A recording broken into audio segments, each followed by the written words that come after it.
super pumped to be here. Thanks for watching. Thanks for listening to this Honest to God, a production of the Quest Atlantis Catholic Radio. We got a great show today. We only have one veteran, one returning guest in Josh. And the last time we saw Josh, he was a single guy. That's true, yeah. It's exciting Big stuff. changes. In fact, the last time we saw Josh, I asked Josh if he was dating anybody because I wanted to set Josh up with somebody. He was like, no, I'm not. And that worked out really, really well for him because joining him today is his lovely brand new wife, Bree. Fresh. Yeah, heck yeah. Still has So that new excited. spouse smell. Both of you do. Yeah. That's right. And And we've got flattering. Martin in the house and his lovely bride, LaRue. Married, right? You are married. Yes, Okay. we are indeed married. Fantastic. I thought so. I didn't. I can't see ring fingers under Not the desk. there. So good. Me too. This is great. What do you know? Last episode, everybody was single but me, and we were talking about male and female relationships. And I was like, this applies vastly, different. And I couldn't contribute as well, but this time we're all on the same page, which is super exciting. I will. I guess I'll make this my pre-show or pre-prayer fun fact. My fun fact for today is the fact that my wife is going to go into labor any second with my sixth child, fifth daughter. So Wow. I might get a text message and make your whole drive in today worth nothing. So I apologize in advance if that happens, but fingers crossed, and please pray for my bride and for my sure. baby who will be here any day now. Yeah. So very excited. All right. Now with that in mind, we got to pray. We got to start with a prayer as we do all things. And it seems like Martin has been elected because he checks all the boxes. So All told. Byzantine, right? Is it Byzantine or are you Maronite? Okay. Byzantine. And LaRue was going to do it because she is both Byzantine Rite Catholic and a convert. But then she explained to us that Martin was going to do it instead. And Martin seems game. So we're ready when you are, brother. All right. In the name of the Father, Son, and Holy Spirit. Heavenly Father, we give you thanks for the day. We give you thanks for the sacrifice of your Son, Jesus Christ. We give you thanks that while we're not worthy of it, you deem us worthy to partake of your mysteries. You give us breath in our lungs. We thank you for this show and for the people who it may reach. We ask that you would soften our hearts and that we may speak you and also reflect you. And we give you thanks for John Henry and for his time and everything that he does for your kingdom. We ask you to bless this show, bless the people here, and our Holy Catholic Church. In Jesus' name, amen. Amen. Amen. Father, Son, and Holy Yeah. Spirit. Amen. Now, I've been told specifically by the powers that be that I'm supposed to stop grading prayers on air. So I'm not going to grade your prayer. But because you gave me a personal shout out, if I were to grade it, it would have been an A+. Hands down. I'm not giving you a grade, but if I did give grades, it'd be a 97. Right? So I Ooh. appreciate it. I've never gotten a personal shout out yeah. before in a prayer. I don't know so if anybody's thanks. gotten a 97. Well, That's yeah. that's a good score. I'm like, and I don't like this about myself, but it's true. I'm like Donald Trump in that if you like me or say something nice about me, I just automatically like you. Like I don't care if you're the dictator of some foreign country. Like, oh, you like me? Cool. I like you too. We're friends. Let's hang We're out. friends now. So my grade's not DEI. No, none of that. Thanks. Good to know. But we do have a DEI program for Eastern Rite Catholic churches, though, on the show to try to pump them up, right? Different intention, right? The idea is like, let's spread awareness. I was having a great conversation with a group of college kids about Eastern Rite Catholic churches the other day. Actually, no, they might have been in high school, but it was like a mind-blowing thing. And I was like, no, some priests who are just as much priest as your priest, they got wives and stuff. And they're like, no, I was Yeah. like, disciplines first doctrines, baby. Yeah, yeah. You go ahead and go hang out with those Maronites for a while, then become a priest, and that pretty little girlfriend, she can, you can marry her out. come along. Yeah, it's pretty. But you got to be married before, right? Right. Yeah. Okay, yeah, that's right. But you can't be a bishop. No. Okay, yeah, I like that. Oh, that's right. I like that. I was talking to Father Lewis over at the Byzantine Church a while back, and he's not married, right? And he is a priest, will never be married. And we were talking about that, and he had and I won't do it justice, so I won't even try, but the most awesome perspective on his decision for celibacy. It was so cool. And this is, once again, I'm just going down a rabbit hole, but there was a time in my life when I was 22, 23, I was newly married, and I was thinking, I could never be a priest. I don't understand how anybody could do that, right? You're giving up a wife, you're giving up kids, you're giving up sex, right? How are you doing this? And now I'm 36, and I'm like, oh, I get it. Like I have friends now who are like really good holy priests, and I realize oh, I totally see how you're being you're so secure in that vocation. I think it was my own spiritual maturity at the time, immaturity at the time. But yeah. All right. Sorry. Enough about me. We got fun facts. You just owe us Fun facts. one because you're a returning guest. Oh yeah. That's one of Everybody them. else owes us two. Okay. Right. All right. Let's see. Which one is the more fun of the two that I came up with? On our honeymoon, we found a sailboat underneath the Airbnb where we were staying, and so of course I had to get it out because Yeah, we had to go obviously. sailing. Like if we have the opportunity to sail in the Caribbean and like be the Pirates of the Caribbean. Yeah. Yes. Caribbean. Sorry. You got. I feel like if you're gonna say Pirates of the Caribbean, you can't say Pirates of the Caribbean. No, That you doesn't can't. sound It's right. definitely Pirates of the Caribbean. And she yeah. dressed up like Jack Sparrow, but that was supposed to be her fun fact. Yeah. Did you walk I like too? actually figured out how to put the boat together. Pretty That was impressive. pretty Josh. cool, yeah. And then the fun fact was that at one point the main mast snapped, like not the mast, but the halyard, I think is the name of the line. Sure. Which if I knew, if that's accurate, that's my new fun fact is that I know the word halyard. But the line that holds up the mast broke. And I managed to restring it while we were still at sea, which I feel like is. Do you have a background in Pretty sailing awesome. at all? No. Or you just could? This Okay, was that makes it just better. We for That makes the whole watched story better. YouTube videos Yeah, to we figure did. out, well, how does this thing work? I Yeah. hope the way I've got it pictured in my head is you're like actually on the boat on YouTube, like how to get back home while you're. This is cool. Yeah, That's a it really was good an fun fact. adventure. We did capsize. Yeah, we did capsize, Great. but we flipped the boat Yeah. back up. She didn't drown. So Score. yeah. That's like one of the Score. key Come home components from to a the honeymoon. successful honeymoon Yeah. is both of you surviving the honeymoon. That's right. Yeah. So Where did you go? The Bahamas. Heck yeah. It was beautiful. Eleuthera was the island. It was really cool.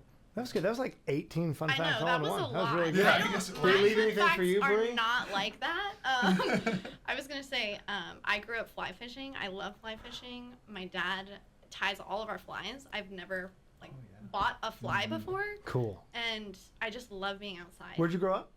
In Albuquerque, New Mexico. Oh, Yeah, awesome. Yeah, born and raised. I moved to Georgia like 6 or 7 years ago. We just, my kids, my two oldest and I, just this summer, took a fly fishing course to start getting into it. I'm a big hunter and fisherman, but that was like the one thing. We live on like a state-stocked trout stream Oh, Whoa. in North Georgia. which stream? And we've never done, it's Long Swamp Creek. Huh. So it dumps into the Etowah, right? Cool. Okay. And I was like, why aren't we taking advantage of this? This Yeah. is awesome. And so we've been Major. getting into it lately. Yeah. That's awesome. Just caught some browns and stuff like that, That's but it's super great. fun. Yeah, So, yeah. that's There's good. nothing like that feeling of catching a trout. yeah.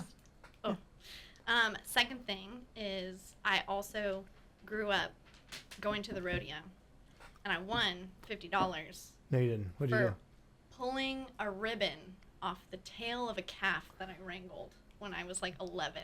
They just Heck send the kids into yes. the ring, and they're like, catch one that has a ribbon, we'll give you $50. And you did it. And I did it. We have good friends of ours whose kid won the catching the grease pig contest. Oh, Oh. boy. Which was really cool. We do the rodeo usually once, sometimes twice a year. Like we love going to the rodeo up in Jasper, right? So it's small, right? Yep. Southeastern rodeo, but super fun. That's so cool. And grease pig is that's quite the That's quite the, tough. he's got a plaque. The kid's like grown Oh. now. He's like an adult, but he has this like So cool. What's- grease pig catching plaque. I don't know Okay. what it is. Yeah. Yeah. That was pretty good. All right, what you got, Martin? Sorry, all I can think about is a grease pig now. I know. What? Like we should get a pig. A fun fact. Let's see. I speak 3 languages, and I infiltrated the Baptist church and stole one of theirs. One of their Infiltrated. languages. One of their languages? Oh, one of their. One of their women. Well, Yeah. Oh, we, I was gonna could, say. we could go there. Yes, we did. Wait, no, which but one of their languages ones. do you Yeah, speak? what language? English, Spanish, and Portuguese. Portuguese. Lo siento, pero no hablo español, solo inglés, Martin. It We doesn't can sound speak like. English. I know, I'm like, You said it in Spanish, but with an Italian tone. Had that little da-da-da-da-da-da. My Yeah. friend, are you Portuguese? Are No. Brazilian? No, I'm Mexican. Okay, my buddy from college, like the guy who I lived with for all 4 years, he's in my wedding. He was a Brazilian guy, and so he spoke Spanish, Portuguese, English, and Italian. It was the coolest thing in the Wow. world. That's crazy. That's the next one I want to Yeah, he's learn. learning that. I'm still working on English, dude. I think that's cool. That's really cool. All right, what about you, LaRue? My first fun fact, I'm really into sourdough. Like, really into Okay. my sourdough. I feel like that's like an obligation right now for Yeah. white women in general. Like every single, that's just observational, right? Oh. My wife included, right? A lot of sourdough. I got married and it was just, I felt this You have need. to. I woke up in the middle of the night one night and was like, I gotta make sourdough. Mhm. Yeah. And my second fun fact is I have my second degree in Christian Studies from a Southern Baptist college. Heck Oh. yeah. Ooh. But I'm That's Catholic. awesome, though. I mean, That's fun. my background is vaguely Baptist. I spent a lot of time shopping Baptist churches. As a kid, I said this off before we started the show, but like the Black Baptist churches, full of, it was Black Baptist church, and then me sitting there in the middle, and I can do I can clap on. It was the best. It was the best.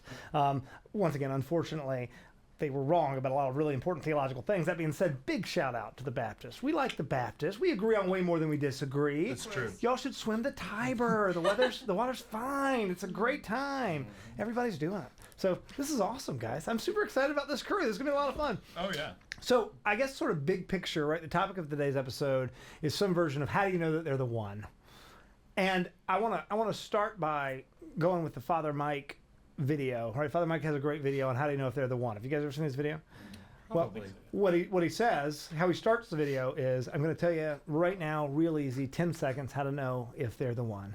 What you do is you hold up your left hand, and if they have a ring, if you have a ring on your finger, your left ring finger that they gave to you, and they have a ring on their left ring finger that you gave to them, then congratulations, you found the one. Dun, dun, dun. But I feel like we can go a little deeper into that, and so I want to start with a super cheesy question, and I think the guys ought to answer this, but the girls are welcome to chime in. Tell us about sort of how you met. How'd that go? Give us a little love story Let's of go, gentlemen. Martin and LaRue and Josh and Bree. So what were you doing at the Baptist church? Is what I want. Like, how did that happen? Fishing. That's right. Fishing. He also likes fishing. Nice for Baptists. Yeah, Exactly. one One. Baptist. Yeah, one Yeah, Baptist. yeah, we're done. Yeah. I guess I'll go first then. Yeah, that's good. Yeah, Good too. segue. I'm Set happy up. to if you want. I was, just hanging out and about. But so my best friend, who was best man at my wedding, he was preaching, and I was at the moment I was in a relationship, very bad one. But he was like, "Hey, I'm actually preaching at my church tomorrow. Would you like to come?" And I was like, "Absolutely, I'd love to be there." So I show up, and that first day that I'm there, preached a great message. It was on discipleship.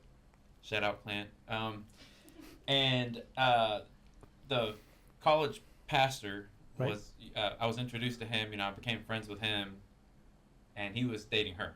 Oh, Whoa. were you Baptist at this point? No. I've never Okay. been Baptist. I just kind of I grew up in a very ecumenical home. Mhm. Like my parents, cradle Catholic, my parents were like, there's other Christians out there, and though they don't believe exactly right, Right. they still have some of the truth. And I'm like, Okay, good, because this is something that I've done this multiple times on the show. Every time there's a Hispanic guy on my show who was raised not Catholic, I always want to be like, dude, your great-grandmother was somewhere with a rosary and an Our Lady of Guadalupe statue. Like, I'm from deep rural South. I got an excuse, brother. You did not, all right? You're in trouble. I was just trying to assimilate.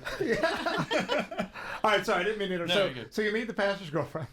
I met the pastor's girlfriend, and actually, she thought I didn't like her because, out of respect for him, and just a lot of guys are funny and weird about that, and because I just like to stay away from the drama as much as I can, I go ahead and take the steps to not leave room Sure. for confusion or anything. Hey, that's good. So every time I'd be like, "Hey, bro, what's up?" Give him a hug, give everybody a hug. When I came to her, I'd be like, "Hey, it's good to see you again."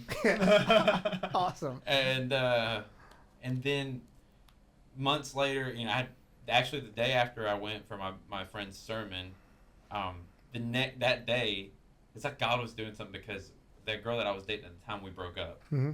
and never looked back. Mhm. Like, end of communication, didn't talk anything after that.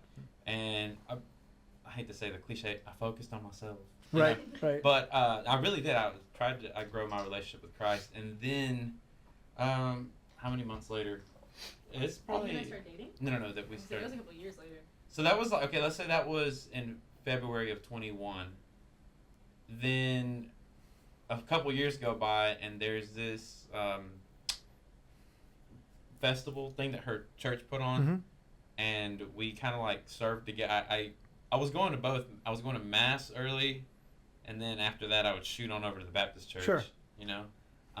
And then so there was this thing going on. They asked me if I wanted to serve, and I'm like, yeah, sure, whatever. And so she was there, and I was like, oh, and we just kind of stuck to each other the whole day. Were you still dating the Me and pastor the at this pastor Oh, point? broke sorry, up. I'm sorry. Me and They the had pastor broken had up. broken up Man, for like 7 Mark. months. They had at broken this up. point. They Yeah. had broken up, and I wasn't like, it was her and one of her other friends, and I remember that day. She goes, "Yeah, I'd like to talk to you a bit more about your Catholic faith. I've got some questions about it." And I'm like, I knew what that translated was. Let me save you Right. from your Yeah. falsities. Yeah. Awesome. Of course. You Yeah. know? And so Flirt to convert, baby. right, Yeah. on that Yeah, I know, trying. Yeah. Yeah. Me? Uno reverse card though. right. Good job. I was just trying to serve the Lord in that capacity. Not talking to the pretty girl. You're one of those. And then we all went out in a group to like a late dinner at IHOP, and Oh, then kind of talked here and there through text. And on Sundays when I'd see her at her church, she used to lead worship there too. And then I think it was like that day I was like, I felt uncomfortable because I was like, I think I like her. It was just weird. And then I It think was a couple months later. we kept hanging. After that, we hung out in group like 3 or 4 of the times, and then after that, I was like, "Hey, you want to go grab coffee?" All right, and stop the story there because I want to get to. I want to hear it from them, but then I eventually want to get into the why you were like, all right, I'm gonna marry this girl. Like, All right, what about you, Josh? God gifted us with a really cool story, I think, which I'm just so thankful for because I'm prefacing it because it's great to like lead it off with just like we met in the confession line. Great. You That's know, awesome. it was at the UGA Catholic Center. It was I think July 13th. I think it was the 13th. It's my wife's birthday. Oh, hey, Yeah. what do you know? Ah, man, lots of coincidences. And it was 2022, so this was right before I started medical school. I had moved in and was like looking for a good place to go to confession, and it turned out that the times worked out the best over at the Catholic Center, and so I went over there. Is that Father Michael? Yeah, I think it he's was the man. His His eyes look into your soul oh my somehow. gosh. I know. Yeah. It's tough. Oh man, You got to Yeah. focus on the feet. Speaks to you. That's right. That's The the secret. sandals. Pay attention Those to the sandals. Yeah, Yeah. Yep, it's the Birkenstocks that you got to look at. So we met in the confession line, and it was a really interesting sort of meet cute because, well, let's see, how do we start it? I also met another friend at the same time. I met a friend named Chris, Chris D'Angelo, and he's a great guy. Shout out to Chris. A lot of shout outs today. I Yeah, like it. yeah, right. So I was talking to him, and Bree was talking to this guy who was in front of her in the line, and he was like newly back to the faith and had just come to confession after like kind of being away. And I think a lot of what kept him away was sort of an Eastern spirituality, and not in the sense of like the Byzantine Eastern, but in the sense of like Buddhism. So they were. I heard them. I had met Bree, like I like shook her hand because I'm like a very extroverted person, so I wanted to meet everybody in the confession line, of Right. course, because that's where you meet. where you Hey, people. what are you here for? That's right. Yeah. What are you in for, huh? what'd you do? That's right. Yeah. Yeah. It makes for interesting conversations. And so had like met her, so it wasn't too awkward when I chimed in when I had heard him say something along the lines of, well, Buddhism and Catholicism really they're actually like super compatible. And so of course I had to share why I thought that we might want to temper that opinion. I a like little the bit. idea of Bree just talking to this random guy and then another random guy being like, nuh-uh. That's awesome. Okay, cool. That's- Good for that you, by is the way. how They are it not was. compatible. That's true. Yeah, yeah. And I'm one for considering ideas. So I thought like let's talk about this a little bit. And then that engaged me in conversation with you. And then after he went into confession, we chatted a little bit longer, talked a bit about her degree. She was studying industrial organizational psychology, getting her master's at UGA. So Great. yeah, That's, cool. that's a degree you can get, I Yes. guess. Yeah, cool. That's one right. of 'em. Yeah. Yeah. It's one of those jobs that's out there that you can do. And I'm interested in psychology. I want to be a psychiatrist, and so I was like talking her up about that, mentioning how we should get together sometime and talk about theology and psychology and what it's like being a Catholic in the field. But altogether, that conversation led to like a discussion about the fact that I was discerning whether or not to go into the military for a scholarship with medical school. And she said that she would pray for me, and I was really touched that evening because she sent a message through like the group me, because there's like a Catholic group me at UGA, and said something to me about like, hey, I'm gonna pray for you. I was thinking about you. I know that seems like a heavy decision. So I was really touched by that, and I was like, okay, this beautiful woman like thought enough to like reach out to me. That's pretty awesome. and was like super looking forward to next time I saw her. But it turned out that was like going to be several months. So I was kind of waiting around. Yeah, super lame, right?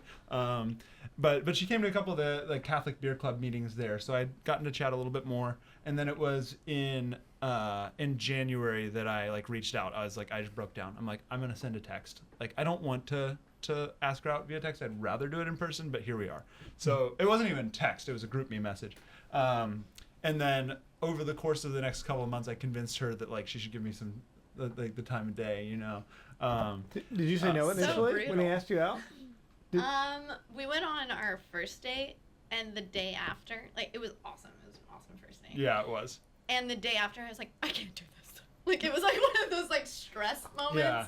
And I sent him a text, and I was like, I'm just not. I'm not okay. You know. And then a week later, it was like, what are we doing? You want to get dinner? Yeah. Like- That's Yeah, awesome. so she sent me a message basically like saying as much, and I was like, okay, all right, it's Lent right now. We can wait. We'll wait until Easter. Easter's a good time to like revisit this, you know. And then like saw her at Adoration a couple weeks later, and it was just kind of all over. Because it was funny, we'd agreed to that, and then like we were chatting a little bit afterwards, and I was like, "Are you gonna stay for the fish fry?" And she's like, "Well, I don't really want fish." I'm like, "You know, I don't really either. I was gonna go make some curry at my house. Do you want to come over? Like it's just for dinner. Like we could chat a little bit more." And then we ended up talking for like 8 hours. The rest is history. And then here we are. That's beautiful. Yeah. That's So- really, okay. So this is sort of a big picture thing because it's interesting that we're sitting here, right? And were you Catholic when you all got married? Yes. You would come into the church, right? I've done a number of these conversations. Okay, I teach a theology of the body class where we talk about a lot of this, like who should you date and why should you date them. And one of the ones that comes up all the time is people who will say pretty strongly, and I've been one of them. It's like don't date people who don't believe the the fundamentals of the faith, right? So I would love to hear sort of y'all's heck no list, right? When you were out there, because y'all were how old are you, Josh? 26. And how old are you, Martin? 32. Okay, so you guys were adults when you were dating and all of that stuff.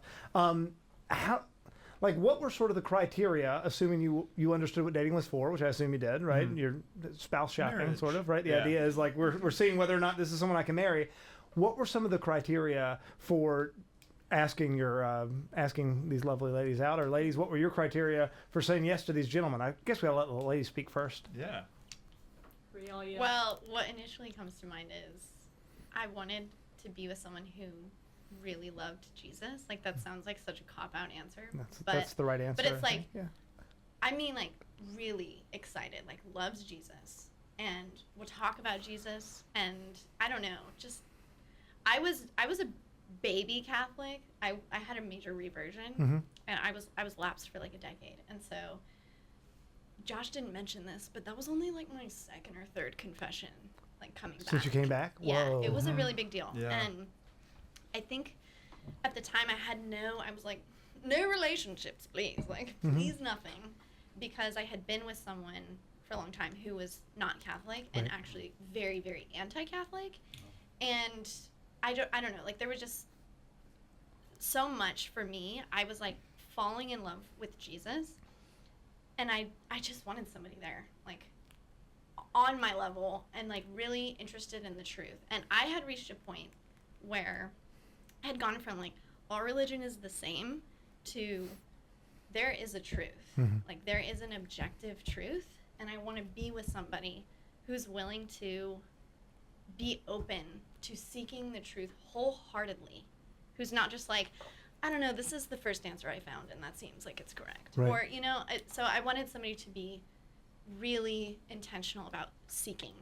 So That's yeah. beautiful. That's what initially comes to mind, for sure. What about you, Laura? That's great. The biggest, I didn't have the best luck with relationships before meeting Martin. I had a pretty bad picker, is what my mom told me. So in the months before we dated is when I really started working on that. And the biggest thing for me that I realized was that I wanted to date a man that I would want my future son to be like, or Sure. my future Oh, that's daughter great. to marry. That's awesome. Yeah. That's beautiful. So that a really for good me snippet. is really when I went through with him was, are you someone that I'd be happy if my daughter brought home, or proud Yeah. to call my son. And I found that in him, and someone that really made me a better person as a baby Christian. Wasn't wasn't commanding of me, didn't force me to follow him and think he was the end all be all on information, but really would show me his faith and his ability to pray and lead me as the head of our household. Were you? Was it really you were trying to convert him away when you decided you want? 100%. That's so 100%. cool. Yeah. Oh, that's so cool. I love Yeah. that story so much. I want to get into that next time, sort of, or on the next segment, a little bit of the how that went. I guess sort of just we got maybe 2 minutes before we have to go to break. But what was, I don't know, what were your sort of opinions of Catholics in general? What did you know like going in? I'm scared. And you have 90 seconds. Yeah. I definitely did not consider Catholics to be Christians in Great. my Protestant walk, which is funny because I think Madeline McHugh has been on this podcast. Madeline? Oh, yes. I love Madeline. Her and I've She's been friends since awesome. high school. She's Yeah. the first person to share the gospel with me when I was 14. Did you grow up in Cleveland? I did. That's so cool. I did, yes. I've known her forever because she lived with Annie Glockner and a lot of the girls who were in Yes. my youth group when they were in high school. Yes, they're incredible. I love Madeline, and she's the first one to share the gospel, but I just did not have a great view of Catholics. And Wow. something I had to confess to when I joined the church was how much I spoke against. I was very open against speaking against the Catholic Church and telling individuals whose parents were Catholic that their parents weren't real Christians and they needed to come to my Southern Baptist church to find the real Christ. All right, so I want to say this, and I don't know how this is going to sound, but I'm going to throw it out there. I kind of like that. I do. I like, there seems to have been recently like a reawakening of anti-Catholicism amongst a lot of Protestants, and I kind of appreciate it. fun. And here's what I mean, right? There was this guy a long time ago, you might have heard of him. He said, be either hot or cold because of lukewarm, I'm going to spew from my mouth. And I think that fire burning is really good in a world where we have all these non-denominational, all Christians are it's all the same. No, it's not all the same. And you should, if you are a professing Calvinist or a professing Baptist or whatever, you should think that I'm a heretic at the least and not even a Christian at the most, right? And you should say that to me. We should have these discussions. That's way better for the church than the apathy, relativistic, modernist gobbledygook, right? 100%. So that's could Did she actually try? Sorry, we've got like 30 seconds, but did she actually try, like, when y'all sat down? Oh, yeah. Cool. Our first couple And months of dating was us. You were dating him thinking that he was a pagan. And I disproved it with her Bible. It's missing books. It is missing some books. Yeah. Anytime she asked the question, I said, "Do you have your Bible so you don't say it's my Bible? It's changing stuff." She's like, "Yeah." It's like, "Great, I'll show you all the answers We in your were own Bible." dating. We weren't like boyfriend girlfriend. We were feeling out whether or not we wanted that You're relationship. going on a couple of dates. Yeah. And, that's so cool. All right, well, I want to dig into all of that here in a second, but right now we do have to take a really quick break. Thanks for watching. Thanks for listening. This is Honest to God, a production of the Quest Atlantis Catholic Radio. We'll be right back. All right, ladies and gentlemen, we are back. Thanks for watching. Thanks for listening. This is Honest to God, a production of the Quest Atlantis Catholic Radio. We're going to just pick up right where we left off because we were saying off air, there's so much to talk about in here, and we got to get you guys back. Seriously, I know it's a little bit of a drive from Athens. And where are you guys? We're in Woodstock. Akron. Oh, Oh, good. Well, we'll have you guys good. on tomorrow. That's perfect. But we seriously, I would love to dig into all of this again. I don't think we're going to get through half the stuff. But one thing, just sort of brass tacks that I want to talk about, I want to sort of open up with, is that discernment process, right? What does that look like? Because like we said earlier, right? If we understand dating correctly, right? It is you're discerning marriage with the person, or else you're wasting your time. Every single relationship you ever have is going to end one of two ways. You're either going to marry the person or you're going to break up, right? Those are your only two options, right? But what does that actually look like throughout the relationship, right? You sit next to the pretty girl in confession, you interrupt her talking about Buddhism with a rando, and now you got a date, right? You steal the pretty girl from the pastor, and now you got a date with her. But how are you, because I would assume from date number one until, hey, will you marry me, right? Or really even until you say I do, right? There's a discernment process that's going on.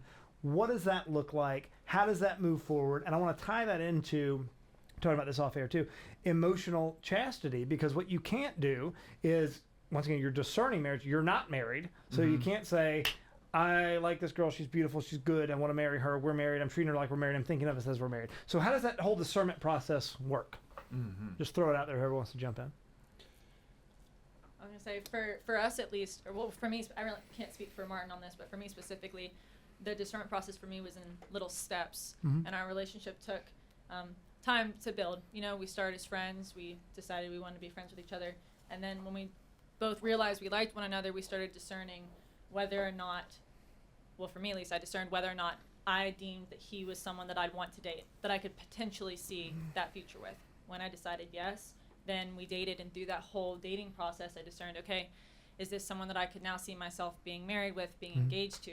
We got engaged, and even through the engagement process, I was still discerning. It didn't just automatically, oh, we're married now. And that's a huge struggle. Yes. Is that weird? I tell people all the time, I hated being engaged. It was horrible. Awful. It's the worst. It was so it's bad. The worst. Well, Yeah. from an emotional chastity and a physical chastity standpoint, it's the most difficult horrible. time in the entire relationship. It is. Yes. It Yeah. is. It's horrible. You're in this weird, you're not just dating, but he doesn't have the authority over me yet as a husband would, and it's horrible. And a lot of people, I think, stop discerning when they get engaged. And they just they say, oh, we're engaged now, we got to run with it. Because they're planning the wedding. Exactly. Yeah. Exactly. You're still not married. You have to still discern through everything, is this still the person that I want to spend my life with? You get one. You know, if you're Catholic. You're supposed to get one. So you still have to, through that whole process, discern, and the discernment ends once you get married. And then you're in the mindset of, okay, I'm locked in. I'm going to choose to love this person every single day of my life, no matter what happens. And I think that I definitely took mine in steps to figure it out. That's what worked for me. Yeah, that's a great framing of it, because I think that that's something that gets forgotten, especially like the reason I was like, yeah, you're planning the wedding is because there's that intensity of like, okay, we're engaged. Everyone expects us to get married. And if we don't get married, we've basically we've failed hugely, huge social faux pas, ruined this woman's life. And then like ruined my life, like it's all terrible. The whole world falls apart, even though it's not actually quite like that. That's how it feels. Right. And so there's a strange, I heard the word liminal space yesterday, and I just like that word. I don't know if it really applies here, but it feels like a liminal space, like you're existing between two things, and it's kind of, it's odd, and you only really understand it when you're actually like kind of in it, because It's like a Wes Anderson movie. yeah, I think so. Sorry, I'm that's not what I as always think familiar of. as Whenever I hear liminal space, that's what comes into my head. Yeah, well, like yesterday we were watching the game, and we had it without ads. So every time there's an ad break, it was showing the field, but like no sound and nothing was going on. Right. Liminal space. Engagement is like that. Very good. I like that analogy, yeah. Because like you're not actually engaging in the game, right? You're not married, you're not living together, you're not having sex, you're not engaging emotionally in that like really deep sort of way that you only really should with your spouse. But you're also like tied to this person now in a way that seems inextricable. Right. So that was hard. That was really hard.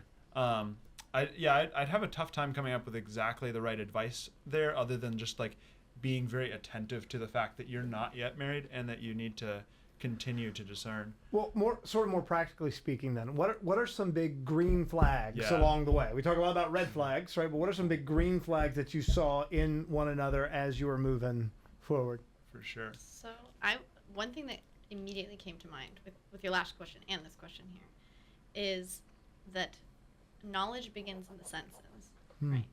And I had some great spiritual direction with our priest, Father Tipton. He's great. And we talked a lot about, like, are you, I don't want people to mishear me on this, so I might need to do some qualification, but, or have your help with it. But it was like, are you attracted to him? Number one, check. Okay, great. But it's not like a checklist of like, okay, he has to have this, he has to have that. No, he has but to, you people know. need to hear that, because But- there's a lot of people who it makes total sense, like why this is this is an objectively good person. This girl is objectively wonderful. This guy's objectively wonderful. But you do need to be attracted to him. Yes. That's an You important gotta, piece. yeah. Yes, yeah. So that was a critical piece. And I think, but even beyond that, it continued, because it was like, okay, do you still show up to see him? And like, before I saw Josh, if I knew I was going to see him, I would have butterflies. I'd be like, he's coming. I feel that He'll same pick way when me I see that up. Josh is scheduled to be on the show. I get super excited. Maybe So different, you know, maybe but different. I would always be excited, and I still have that. I'm always excited. I'll check his location. I'm like, he's gonna be home in 5 minutes. You know, and it's just like you can listen to your body, and as like woo woo as that sounds, I was just trying to take note of what was physically happening, and that this was a train that was not going to stop. I wasn't going to stop going on dates with Josh, and I didn't want to. Right? And so it was like the desire, I recognized, okay, I have this desire, and that's real. Yeah. So I think starting there Right. in discerning and like seeing in the other person is actually sensing. Like it starts with sensing. Right. It wasn't necessarily like, okay, what things does he have Yeah. that are the green flags? Theoretically, in the It was future, what will our marriage look like? Where are we going to live? And like all of these like pieces that are important, they can kind of distract from that. right.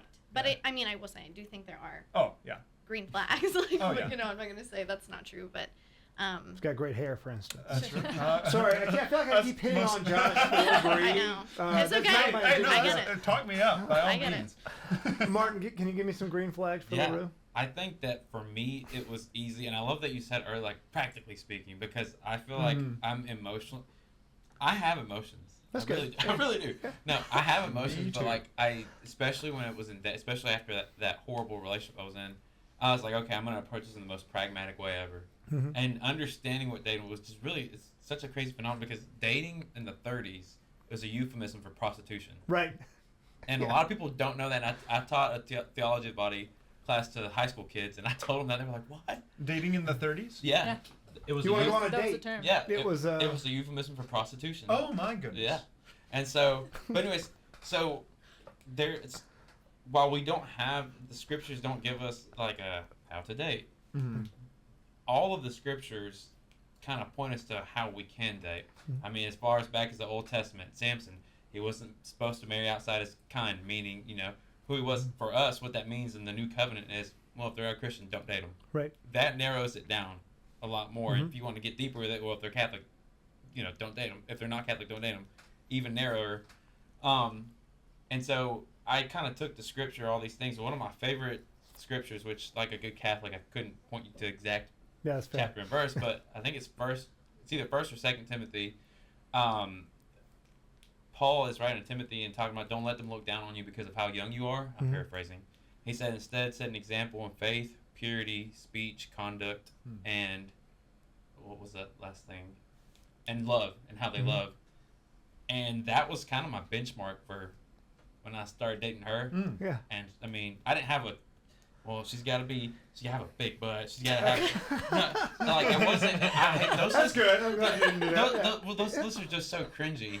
And so it was like, no, these things are like deep. Mm-hmm. I Right. want to get deep with it. Yeah. And so like I saw how she treated other people in her, even though it was Catholic in her church, saw how she served in her church.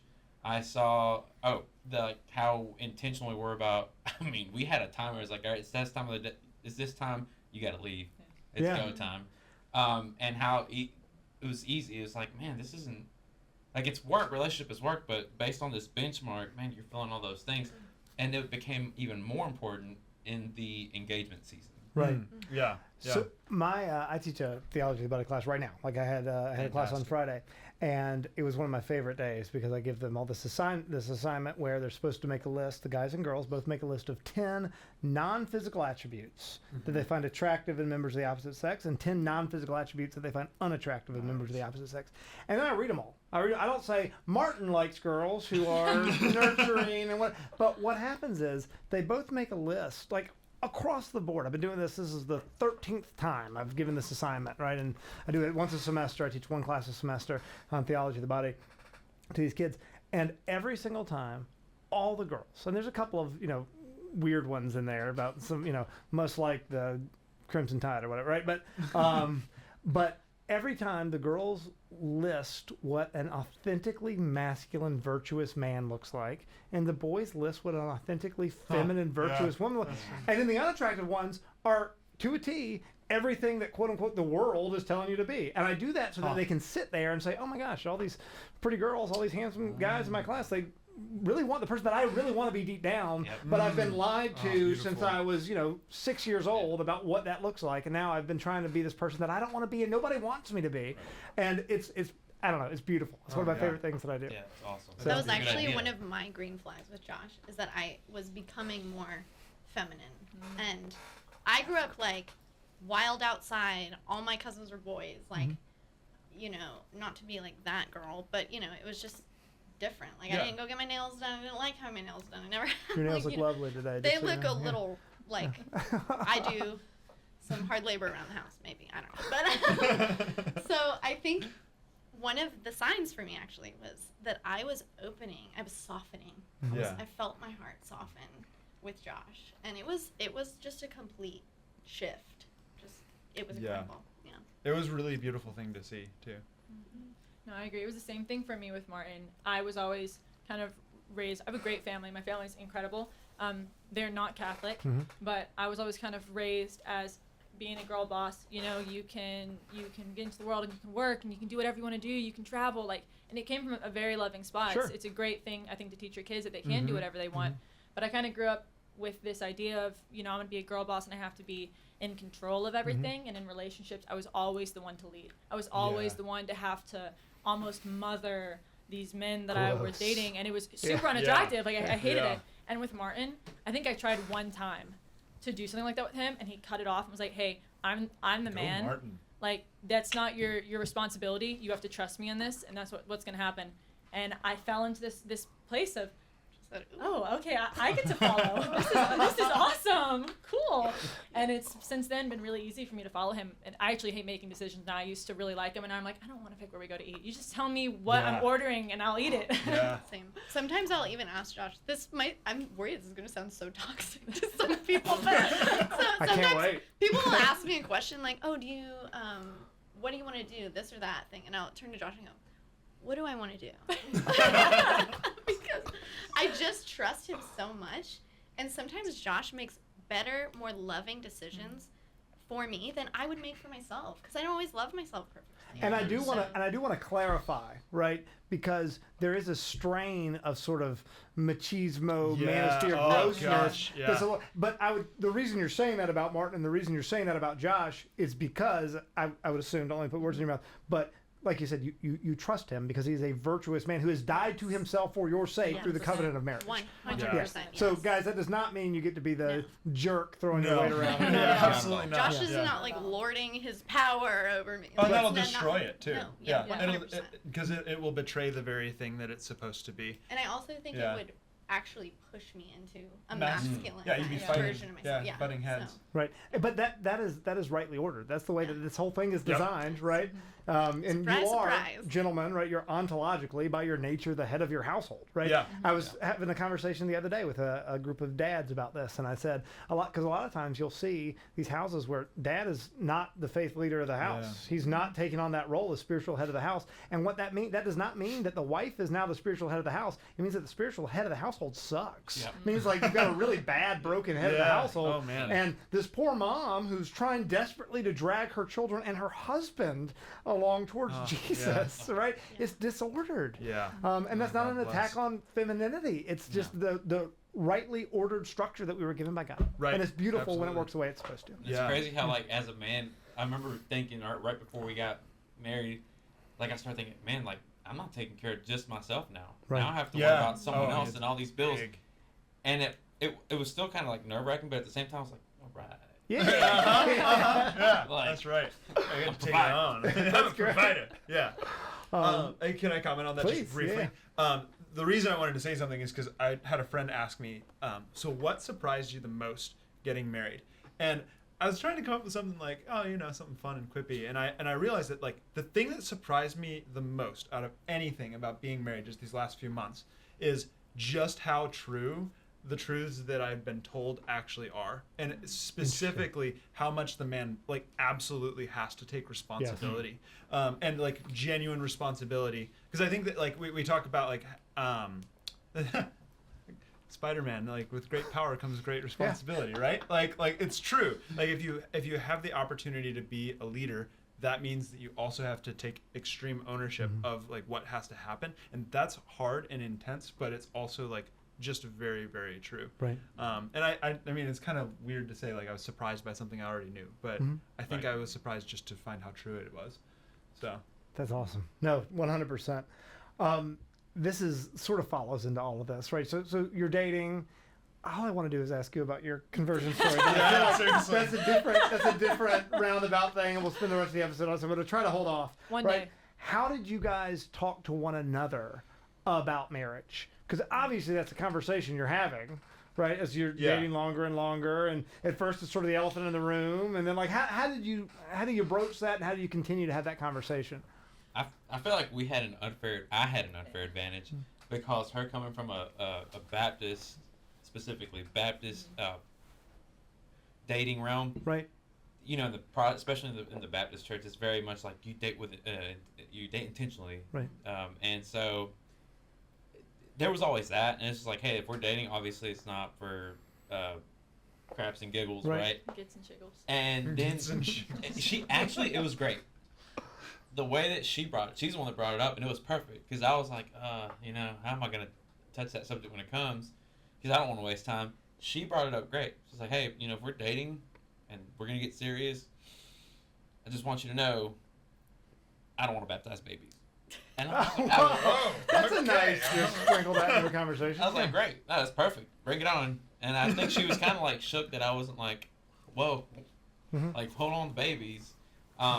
But that was kind of like what was able to bring us to that conversation to say, so these are my intentions, these are your intentions. All right, we're on the same page. All right, let's keep going. We're already Yeah. bringing up potential babies, so that's Yeah. kind of open the door Yeah. a little bit. Yeah, Right. our Yeah. story is definitely a little different. I think just because I was at the time Protestant, and it kind of put us in a position where if we were going to date, we Yeah. had to talk about Right.